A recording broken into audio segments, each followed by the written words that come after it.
Hi everybody, thank you so much for joining us. We are broadcasting live today from Children's Physicians West Village Point office, and we are here with Ann Schuchardt. Hello. Hello, one of Children's Physicians certified lactation consultants, and we want to offer answers and support when it comes to breastfeeding. So for all the moms and moms to be out there, this is for you. Absolutely. So please put your questions in the space below and we will answer those as we go.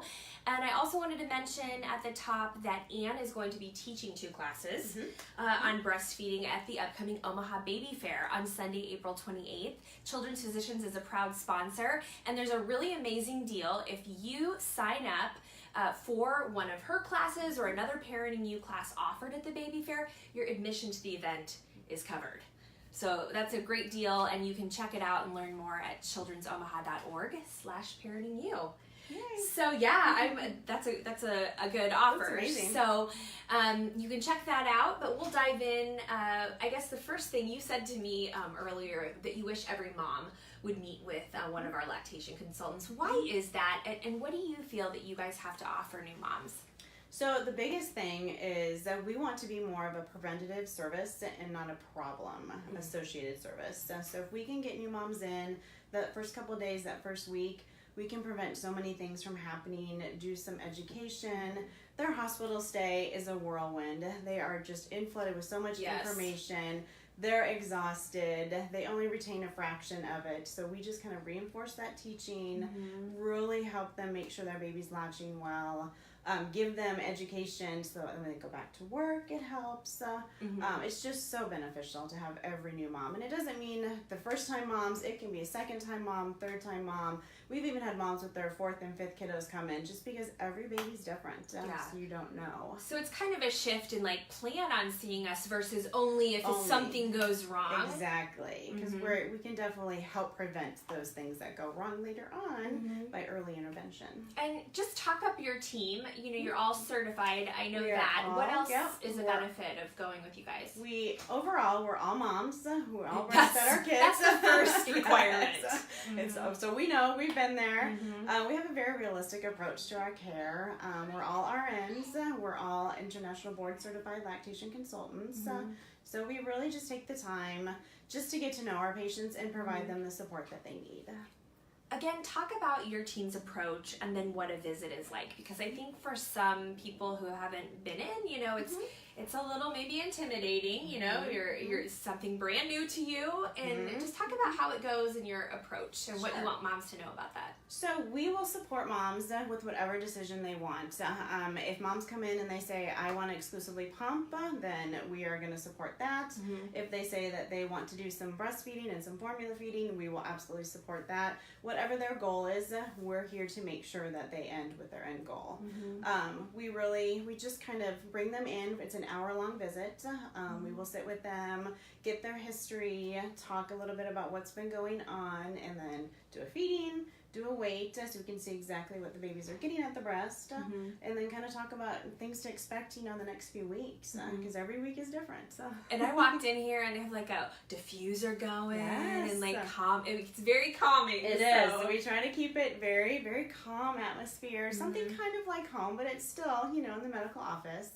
So yeah, being a new mom is exhausting, it's stressful, and, you know, we want to try to make it just a smooth transition for everybody. Yeah, you guys are absolute pros, and I do want to remind everyone, and I think most people sort of know, but what are the benefits, not only to baby, but also to mom, of breastfeeding? Sure.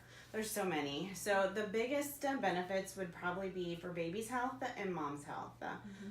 The one thing that I always love to talk about is the breast milk composition. So that changes as the baby gets older. So when the baby's first born, it is packed with antibodies just to protect that little kiddo, line their stomach. And then as the baby gets older, they have different needs and different requirements, nutritional requirements. So then mom's breast milk changes with those needs. So it's always amazing to me that a 3-month-old baby is not getting the same breast milk as a 6-month-old baby. It's just a nice variety, and the body knows what to put in that breast milk.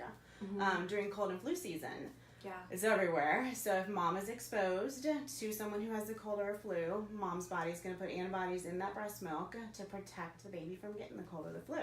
Baby still may get a mild case of it, but it's going to be a lot more mild. Yeah, our bodies are pretty spectacular. Amazing. Yes, absolutely amazing. There's also decreased risk of different health issues like type 1, type 2 diabetes for babies. Just overall in general, babies' health with like ear infections, upper respiratory infections. Moms are a significant reduction in breast and ovarian cancer when moms breastfeed. So okay, and this is maybe a wives' tale, but is it true? I mean, you burn a lot of calories breastfeeding. You do. I feel like that's an important benefit. That is very important. Yes. So moms need an extra 500 to 750 calories a day just to maintain their breast milk. Okay. So they basically can eat what they want. Good variety of food. Yeah, Everything in moderation is good. But yeah, your body burns extra calories. So most moms will return to pre-pregnancy weight faster. Okay. So it's, definitely a benefit. Good stuff. I think we have a question. One of our followers wants to know, what do you think is a good goal to start with when it comes to breastfeeding? 1 month goals, 3 month goals? What would be a good start since that is such a challenge in the beginning? That is a really good question. Smart woman. Yes.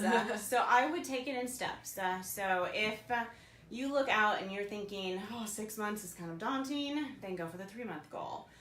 If you're looking at it like, I can do this for the first month, then get to that first month. And then when you're there, reassess and think, okay, how's this been going for me? Can I maintain this? Can I do this?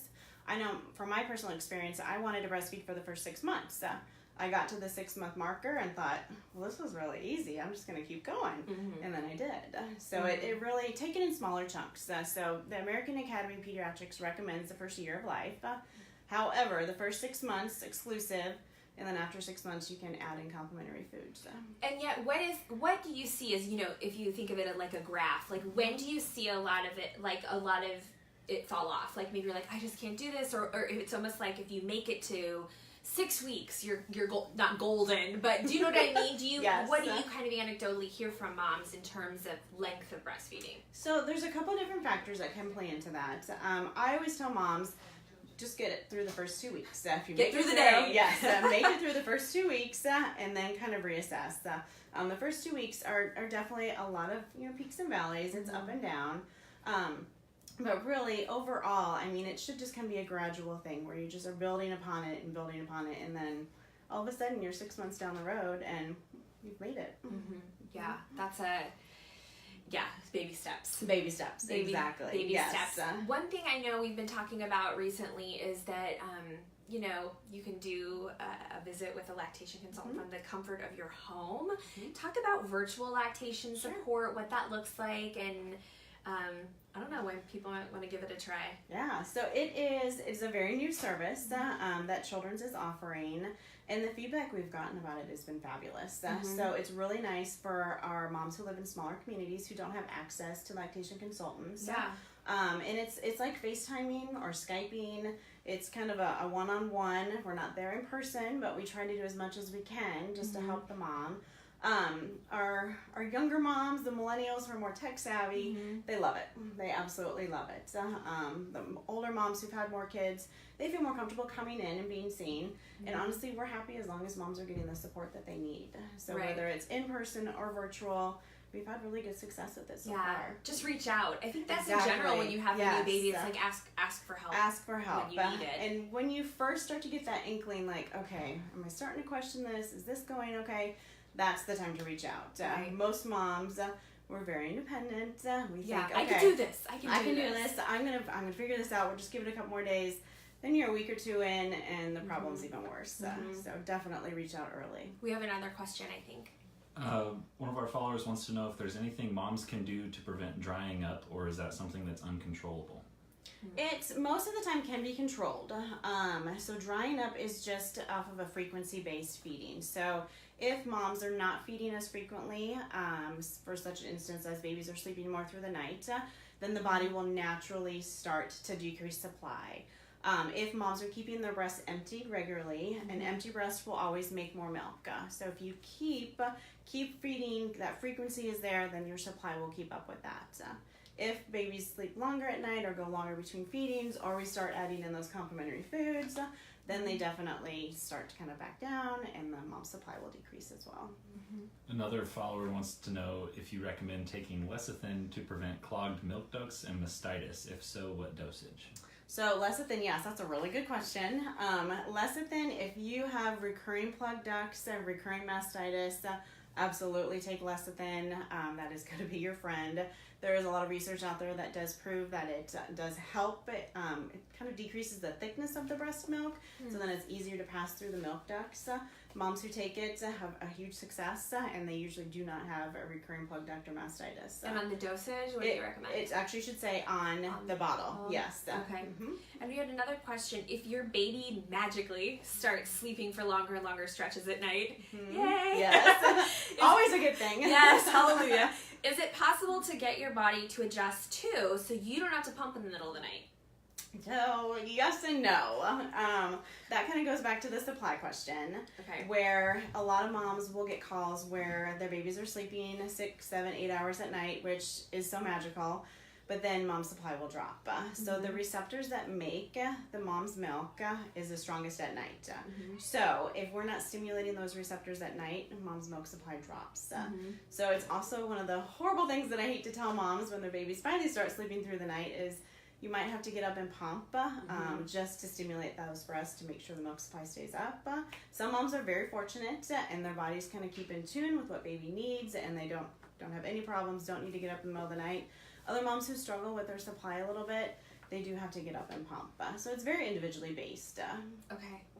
I think we have another one, don't we? Is there any type of food that would help with milk supply? That's a good question as well. So everything in moderation. Eat a nice variety of foods. Eat when you're hungry, drink when you're thirsty. There's a lot of old wives' tales out there. There's a lot of moms that have had success with certain things. One thing that we have found is variety of foods. Foods high in protein, so eat protein with every meal, even some snacks with protein.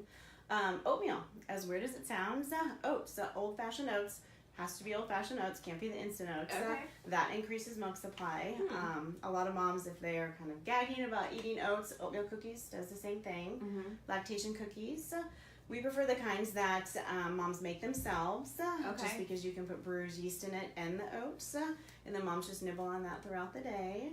Otherwise it's kind of more about the protein, oats, and lactation cookies. Okay, what about the tea? I know that is like a thing. Absolutely. So the tea, there's a mother's milk tea, and there's also a couple other ones.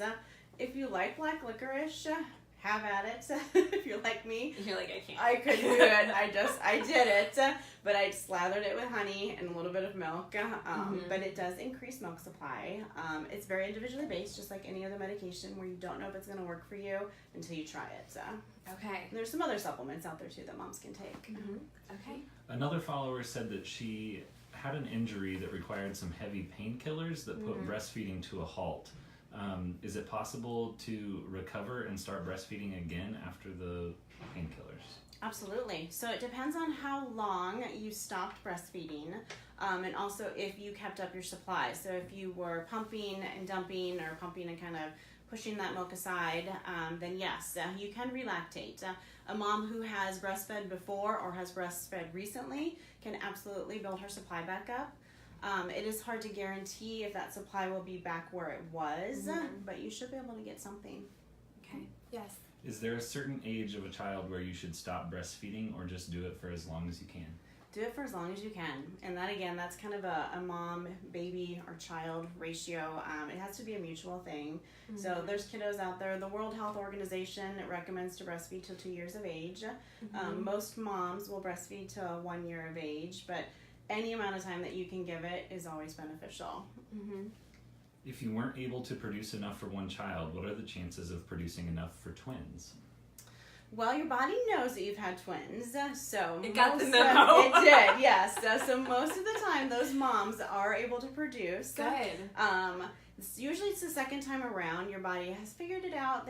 Your body knows how to make milk. So the second pregnancy, your body's more efficient. So milk comes in faster. You get a little bit more milk. Hopefully, you kind of know that you have that as a history. So you're kind of doing some extra stimulation right off the bat. Okay. Good question. So what are some of the most common things that you hear in this room, you know, what are the common issues that you see? So we see a lot of moms who in general just didn't kind of realize the things that they should be doing. So Yeah, it's like, this happens every 2 to 3 hours? Exactly. Oh, okay. That's the hard part, because it is a commitment. But if we think about how often we take a drink of water, how often we eat a snack, how often we have a meal, it is about 8 to 12 times in a 24-hour period. So they're very much like us, and this is everything for them. So a lot of moms come in here with just the expectation that they really shouldn't have to feed that frequently. Yeah. Or it's more of I was feeding great in the hospital, baby was doing wonderful, now we've gotten home and I have this screaming, crying baby, my milk is in, and baby won't latch. That's very, very common. Sore nipples is also a common one. Yeah. And then low milk supply. Obviously, we are not doing a tutorial here. We don't have a baby, but for latching issues, like, you know, what is kind of some of your go-to advice on latching and getting a good latch? So anytime moms have pain with feedings, we definitely want to see mom. If our nipples are sore, beaten, bruised, blistered, any sort of damage to a nipple, we want to see moms. It's really hard to fix a latch over the phone.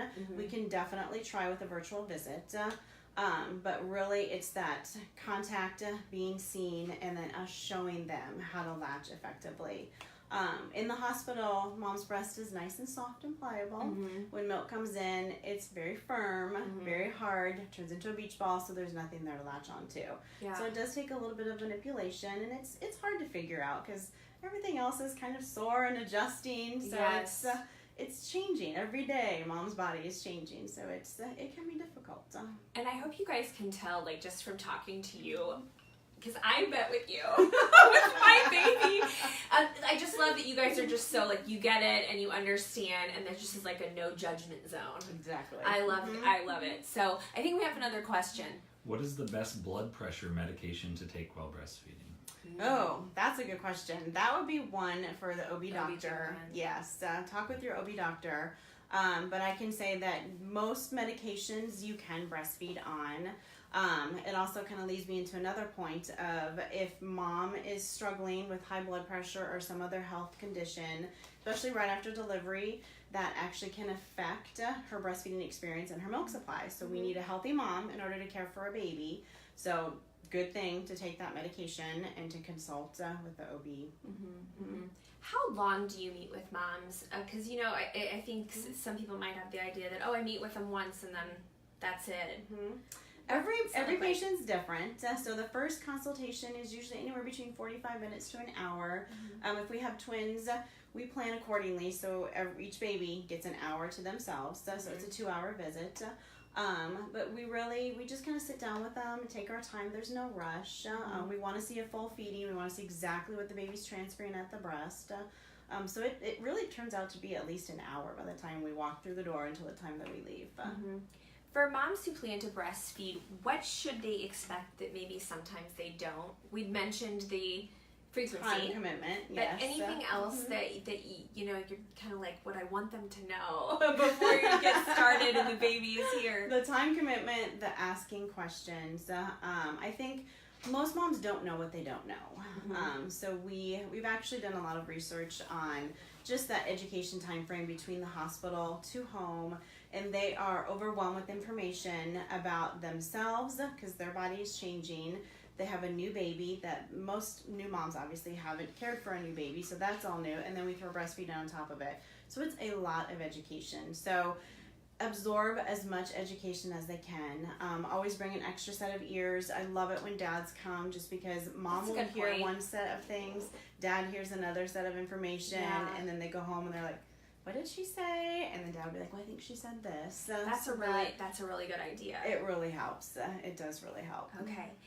How did you get into this? So I got into this. Career Yes, it is. Most lactation consultants have had some sort of personal experience that led them to do this. I was a labor and delivery nurse for about 10 years. And a couple years into my career, had my firstborn baby and struggled with her. Had some support from lactation. My second one came, and again, we struggled, but not so much with breastfeeding. It was with other health issues. We had jaundice, and we were on Billy Lights, and I really relied a lot on my coworkers who really helped get her latched on, help me feed. And then it just sparked an interest, like, I should be doing this. I'm a labor and delivery postpartum nurse. I need more education. I need to figure this out. So I started taking classes, and the more classes I took, I realized how little I knew about breastfeeding. So then I took the exam and started working as a lactation consultant. Yeah, that's interesting. Yeah, it's like that personal It is, journey. Most lactation consultants had some sort of experience where, good or bad. Yeah. And some of them, I've actually worked with LCs who was like, oh, I love the fact that she came in and she was so positive and so reaffirming and just gave me so much support that's what I want to do. And other moms who are like, I have no support. I don't want another mom to have to go through that. Yes. I think we have another question. What is the best way to store breast milk? Good question. So storage bags work well. Storage in like the refrigerator, you can store it there for 5 to 7 days, in the freezer for 3 to 6 months, and then in a deep freeze for 6 to 12 months. We never recommend, and I mentioned this because I just had a mom who was talking to me about using Ziploc bags.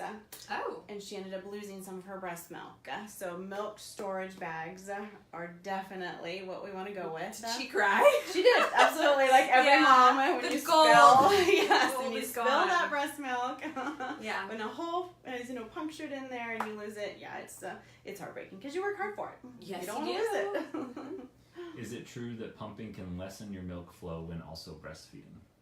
Not really lessen the milk flow, but the pumping doesn't completely empty you. So when you pump, you're just pumping off what you have there in storage. There's actually more, where if the baby were to go to the breast after you pumped, there would still be more milk in there, but the pump can't get to that. So moms who exclusively pump sometimes hit a plateau with their milk supply because they don't have the baby there to increase supply as baby goes through the growth spurts. So sometimes that's a challenge, but for the most part, as long as we're emptying the breast frequently, we should have good milk supply. Okay, that's a good question. That is a really good question. I'm glad we're talking about pumping a little bit. Because that's a big question often when you take the baby. How can I be sure the baby's getting enough to eat? Yes, that is the number one question. And actually, all of my new moms, that is one thing I always drive home with them. So there's 3 things that we always want to watch for to make sure that babies are getting enough to eat is 1, the swallows. If you're hearing those swallows, seeing those swallows, we know your baby's getting something at the breast. They don't make that much spit, so they're swallowing something. Second would be their wet and dirty diapers. As long as they're having good wet and dirty diapers, we're set. And then how they look after the feeding. So if they look nice and content, very satisfied, they got what they needed. You mentioned with pumping that it doesn't quite get all of it, all of the milk, of the potential milk out. Any other things that you'd want moms to know about pumping? Getting the pump, how often to pump? Just like pumping 101. Sure. So we typically, in the beginning, we want moms to focus on latching and feeding. We don't really talk about pumping until they go back to work. Usually at the end of our visit, we'll kind of visit that. We do have a lot of moms who will come in before they go back to work just to kind of prepare for that. But pumping, if mom is pumping exclusively, then yes, we need to make sure we have a good breast pump. Most insurance companies will cover a breast pump nowadays, and it's usually either a Medela or a Spectra breast pump. Both of those are fabulous pumps. Also, hand expression is good. So if a mom feels like the pump is just not emptying her, she can still feel like there's more milk in there. Hand expression has been a wonderful thing, and we have several moms who will hand express after she pumps and then be able to express another ounce or 2. I think we have another question. Any advice for a first-time mom who plans to exclusively breastfeed? Be patient. It is work, but it's also one of the most rewarding things that you will do. Like I said, give it the first 2 weeks and just kind of be patient. Take it day by day, sometimes feeding by feeding, and just know that this is what you're going to be doing. So this is every 2 to 3 hours, sometimes every hour. Commitment, but it's absolutely worth it. If you put the work in the beginning, the first couple weeks, you're going to get the rewards. I know a topic that I've heard moms talk about is cluster feeding. Yes. What's cluster feeding, and how do you deal with that? So that's another thing that moms don't realize. They call it the second night in the hospital. Yeah, I remember that. Yes, and they actually give a flyer out on it because it is a thing. It's coming. It's coming. And a lot of parents, it happens that night, that second night in the hospital. A lot of moms, it doesn't happen until the night home. So they're taking this sweet little baby home, and then all of a sudden this child is up literally every night, wanting to, or every hour, all night long, wanting to feed. What we like to enforce is how necessary that cluster feeding is. So they're trying to bring mom's milk in. So they're feeding because they're finally awake. So they want their food, and they're doing their job of telling mom how much milk the baby's going to need. So that cluster feeding is so beneficial, but it's also very exhausting. So if mom knows that it's going to be coming, a nap in the afternoon is so beneficial. And then just during the feeding, just plan on keeping your babies close. It's going to be 10-20 minute feeding, take about a 10-minute break, and then you're back at it for another 10 to 20 minutes, and it'll go on for a good 4 hours. So very normal, but exhausting. Okay. But once the baby does its job and brings the milk in, then we're good. Then the baby's done its job, and then everybody kind of sits back and yeah, it doesn't last forever. No, it doesn't. It's short term. What products do you like and recommend for, like, because, you know, if a baby is breastfeeding every 10 minutes, like, your boobs may hurt. So, like, what are kind of the different products for different things, and, you know, things that you recommend to help moms with that? Sure. So nipple tenderness in the beginning is normal.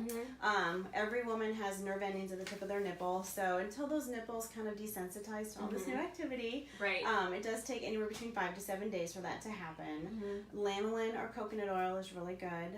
We kind of prefer coconut oil just because it doesn't have a petroleum base. Interesting. That's good. So it's just kind of a really nice hand cream. So if you have dry, chapped hands and you put a hand cream on, feels fabulous. Right. So mom's nipples tend to get a little dry with all this activity, so that's really beneficial. But anytime that they notice, dry, cracked, bleeding, scabbed nipples, that requires a little more intensive therapy. And we definitely want to see them for that. Okay.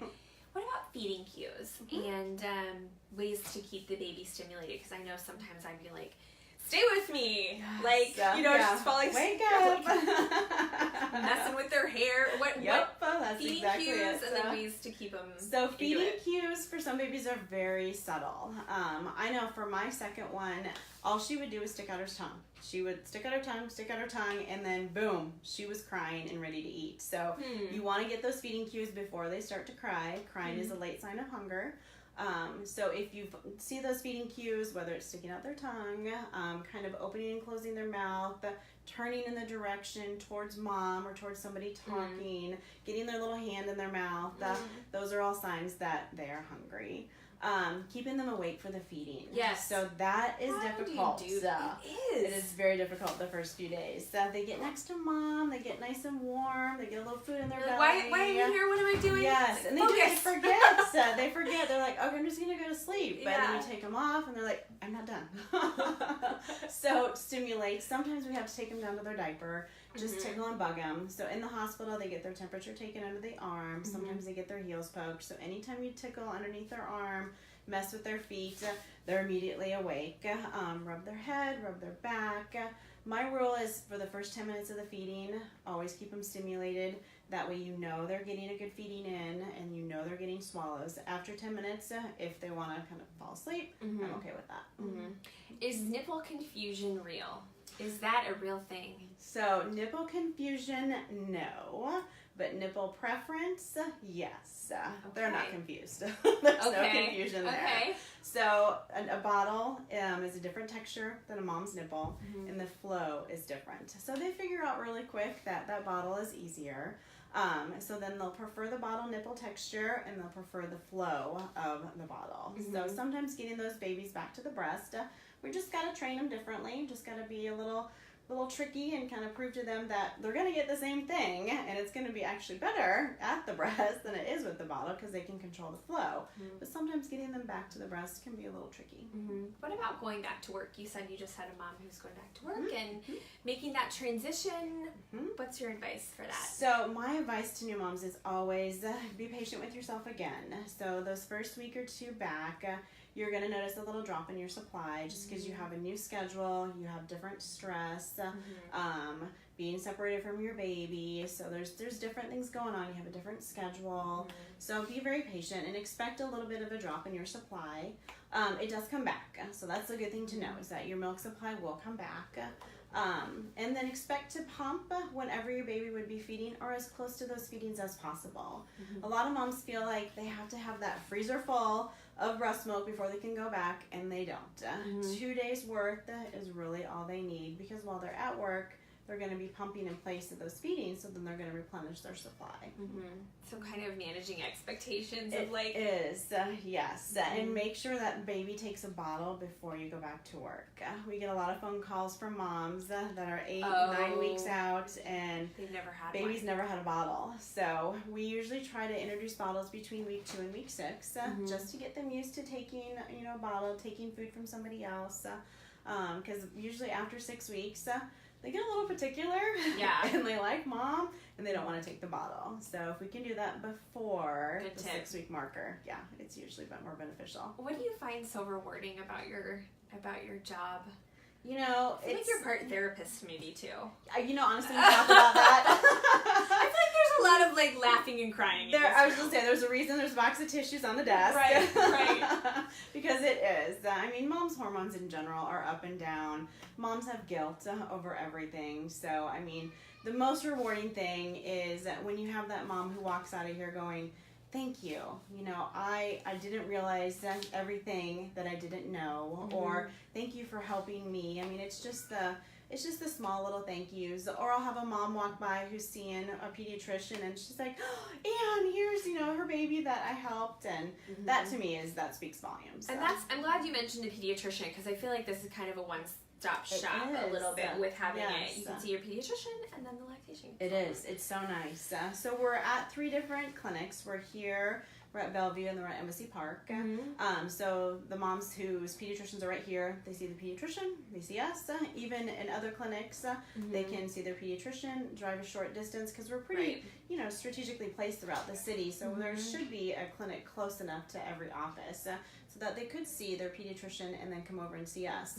And because we're all children's, everything is connected. So everything that we do, our weights, our assessments, everything that we do is then sent to the doctor, so it's in the baby's chart. Yeah, it's pretty seamless. And yet, you don't have to be a children's patient to call you, which I think is really important.